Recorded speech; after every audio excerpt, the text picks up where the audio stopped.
A.O. Edebiri story. So I saw this clip yesterday, and I was like, I think I saw it on Twitter early in the morning. So I screen recorded it. I posted it online. I was like, this was a mess. So A.O. Edebiri is apparently in a new movie with Julia Roberts and Andrew Garfield called After the Hunt, which I heard is getting rave reviews. It got standing ovation. There's even talk of Julia Roberts getting an Oscar nomination for Best Actress. That's the word now. And I guess these are the things they got to start talking about because this is around the time we start doing the whole Oscar season, and a lot of the big movies are starting to make the festival rounds between Venice Film Festival and I think Cannes passed like months ago. And then we have TIFF coming up, or the Toronto International Film Festival, all that stuff. So AO did an interview alongside Julia and Andrew Garfield, and some trick with an accent fixed her mouth. And I know she was white, but then I didn't even know, we don't know what she looked like. So I'm like, get her, Jade, get her. So the lady apparently had shades on, and I caught that shade that you threw, Julia. Because you was like, I don't understand what you like, who you looking at directly, because you got the shades on. So this, okay, apparently she's Italian, so a little racist. Some of them. So she's the nerve to fix her mouth with that thick ass accent and say, basically, to expect in Hollywood after the hashtag Me Too movement and the Black Lives Matter are done, if we lost something with the politically correct era, because I think that's what After the Hunt is about. It kind of takes on this whole Me Too, accountability, Black Lives Matter, that sort of thing. And this woman fixing her mouth to talk about that is over, the Me Too movement. I was like, over for who? Maybe it is for y'all, because a lot of you mainstream corporate media, like media conglomerates, have to abide by whatever needs to go on. Otherwise, you won't get paid. But if you independent, and I'm talking about real independent media, you know that you have to go and you come out and you spill the tea and you say what needs to be done, and you don't worry about backlash, consequence, whatever the case is, because you have a duty to the audience that you speak to give them the truth how they need to get it. So I do have that clip because I want y'all to get the full context of what went down. So shout out to the Neighborhood Talk for having this clip. I should have went and found it on Twitter though, but we have it here. And I want y'all to hear this. We'll come back and talk. Please hold. What we lost during the politically correct era, and what we have to expect in Hollywood after the Me Too movement and the Black Lives Matters are done. The two of you, Andrew and Julia. Well, okay. Can you repeat that? And I can, with your sunglasses on, I can't tell which of us you're talking to. So the question was for Julia and Andrew. Mm-hmm. Now that the Me Too era and the Black Lives Matters are done, what we have to expect in Hollywood, and what we lost, if we lost something with the politically correct era. Well, it's not done. Sorry, I know that that's not for me, and I don't know if it's purposeful if it's not me, but I just am curious. I don't think it's done. It's not done. I don't think it's done at all. I think maybe hashtags might not be used as much, but I do think that there's work being done by people every day. That's beautiful, important work that's not finished. That's really, really, really active for a reason, because this world is really charged. Yeah. And that work isn't finished at all. Maybe if there's not mainstream coverage in the way that there might have been daily headlines in the way that it might have been 8 or so years ago. But I don't think that it means that the work is done. Mm-hmm. That's what I would say. And that the movements have been halted anyway. Yes. Like the movements are still absolutely alive, as you say, just maybe not as labeled or covered. Yeah, or witnessed as or kind of magnified as much in this present moment. What? And I applaud them for saying that and applauding why is it not allowing me? I was trying to minimize it, but apparently it's not letting me do that. But whatever, we'll just leave it there. So and I love the fact that, I love the fact that AO interjected. Quiet as kept, people saying that Julia Roberts was about to get in that ass, because one of the things about so what the people saying, that one person said Andrew turned his entire body, Julia sat all the way up. Lady, these people not about to play with you. Another person said, Julia said, look here, glasses. I love using those references, because whenever you see something on somebody's face and you just call them what it is that stands out to you, Look here, t-shirt or whatever the case is. Another person said the YT people being flabbergasted is sending me in the correct response as part of the work and to pass the mic to the correct person. I also love that AO interjected because Julia was about to go in, and it does feel like yeah, AO was like, okay, let me just interject and say whatever. And I'm glad that she took over and they allowed her to. I hate to use the word allow because it's like, oh, she needed permission from the white folks, but I like the fact that they stood down and let AO say what need to be said without any kind of interjection, interruption, whatever the case was. And Julia don't play when it comes to black folks because one of the things I had totally forgot about, and I think they were saying like, um, I think the Roberts family back in the day,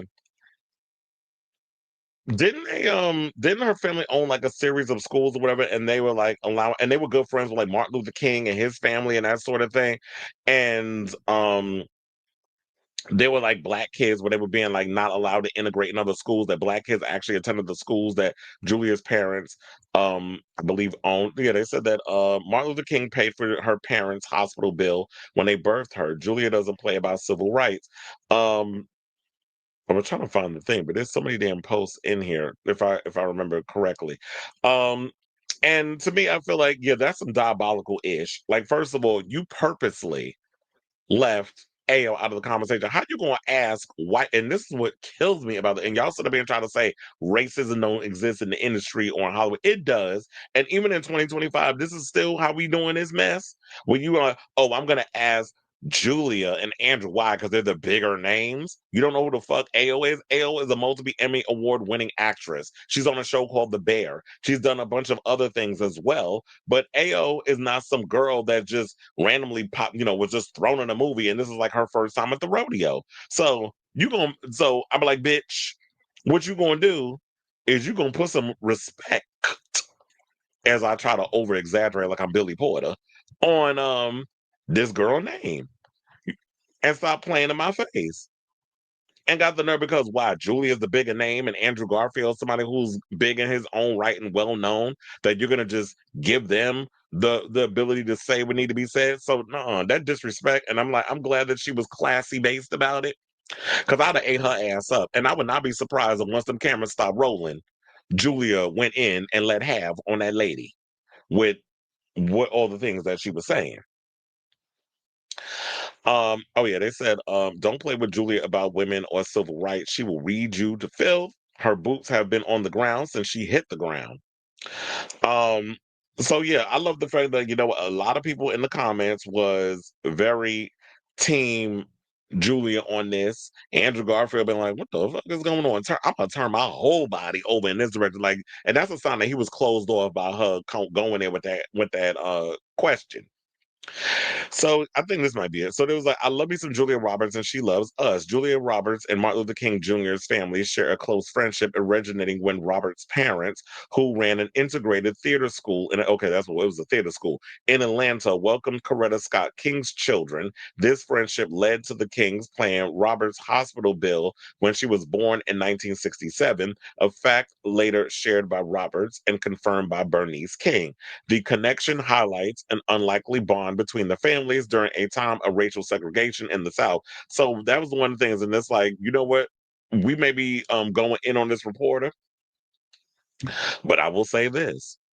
It was probably a good thing that this happened because you did it to the right person instead of it being a panel of like, if Sydney Sweeney was starring in it. Like, she wasn't going to give AO that same damn grace, especially the way she allegedly votes and how her family is very much on the side of Trump supported and all that mess. So you would have got a whole different outcome if it was someone like Sydney Sweeney versus somebody who's well seasoned in this game and got a little, dirt under the nails and boots on the ground, as y'all say, like Julia Roberts. So shout out to you, AO. Shout out to Julia. Shout out to you, Andrew.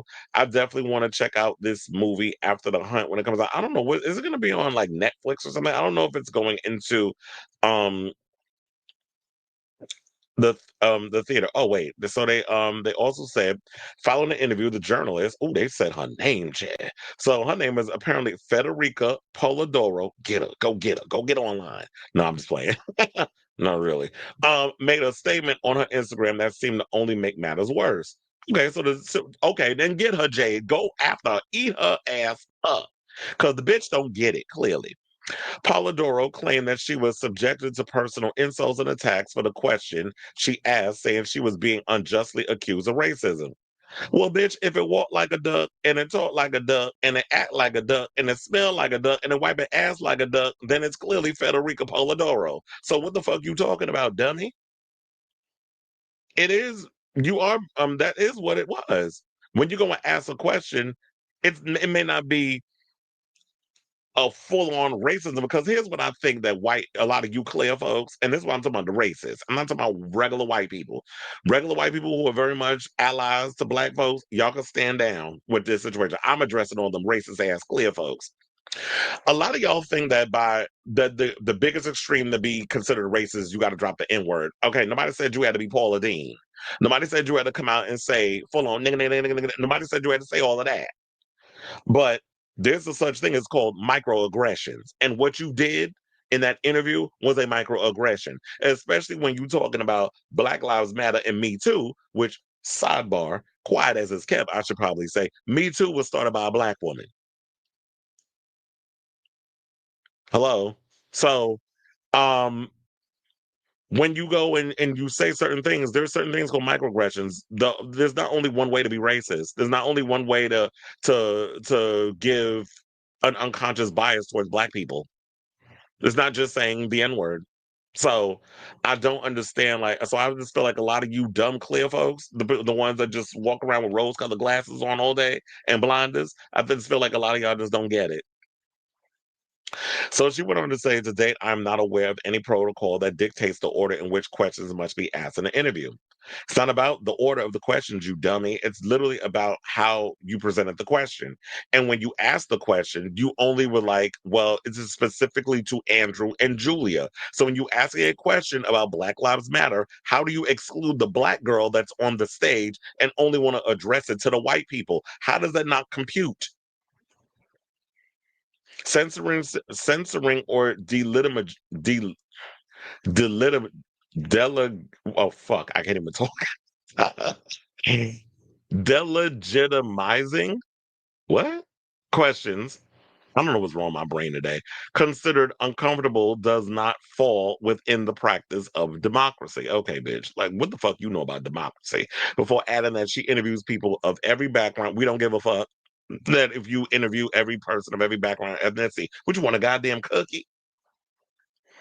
And she said, and that the real racists are those who see racism everywhere. Okay.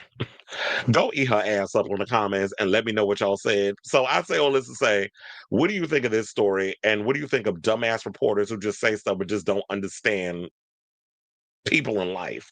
You should not be allowed to interview anybody, not even, the shit under my damn shoe. So let me know what you guys think of this story in the comments down below.